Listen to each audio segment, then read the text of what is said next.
मंडी रे पूरा मिलर राज था। मिलर मन मान धान किना होता। तेणु जेहेतु यहाँ साधारण मान धान से धूस गाड़ी अगाड़ी काठी कुटा भूस तेणु लोक यही प्रचारटा कराऊनी। ये प्रचार न करा द्वारा एफएक्यू मान ना मिलर धान काट करे तो जानतु धान एफएक्यू मान साधारण मान थर्ड ग्रेड मान ग्रेड ए नुह कि बिहन नुह किए कहते सूर्यपात्र मरीगले जगुले राजा सिंह जगुले से जगह मूल्य नहीं था। मंडी अव्यवस्था वर्ष वर्ष लगी रही है।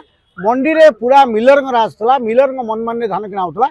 से कथा को रोक लगे नुआ सरकार विभिन्न व्यवस्था कर पूरा मॉनिटरिंग जड़े मंत्री दीटा जिला दायित्व रही नोडाल अफसर रही मिलर प्रादुर्भाव रही धान पाक्स कि मिलर दब ये कथाटी यदि कार्यकारी हुए ताले चाषी सफल हम कारण जेहेतु 800 टका बढ़ी गोटे धान बिकापी चाषी मैंने व्यगत रही तार सुजोग केमती मिलर न देवे एक्सप्लेट न करेंगे से निजे जोगाण मंत्री जाइए सोहलार गोटे धान किना उत्सव साइन कर पॉजिटिव साइन किंतु जो कहते धान ओदा रही कटनी छटनी हम आगा लोक जानतु धान एफएक्यू मान साधारण मान थर्ड ग्रेड मान ग्रेड ए नुह कि बिहन नुह तेणु जेहेतु यहाँ साधारण मान धान से धूस गाड़ी अगाड़ी काठी कुटा भूस तेणु लोक यही प्रचारटा कराऊनी। ये प्रचार न करा द्वारा एफएक्यू मान ना मिलर धान काट करे एथर सरकार कहते एफएक्यू धान उठब काटन छटनी हम नहीं से मर्म जिला प्रशासन तत्पर अच्छी जदि ये तत्परता चले ताले भावुँ धान किना सुरखुरी हे लोक दी पैसा पाइबे नचेत पुणी मिलर गलिबाट कर टंका पैसा धरी